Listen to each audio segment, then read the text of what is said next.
যাচ্ছেন বিরজার কুঞ্জে। হঠাৎ দেখলেন শ্রীরাম দাঁড়িয়ে আছে, বলে শ্রীরাম আমায়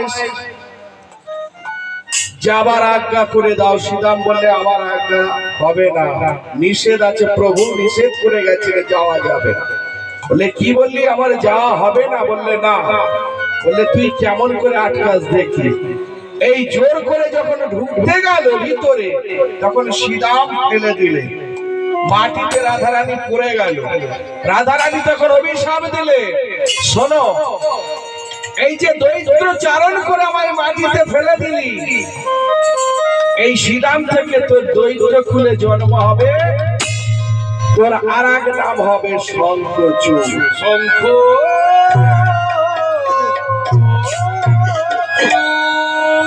এই শঙ্খচূড়টা কে মা? শঙ্খচূড়টা হলো হাতের শাখা।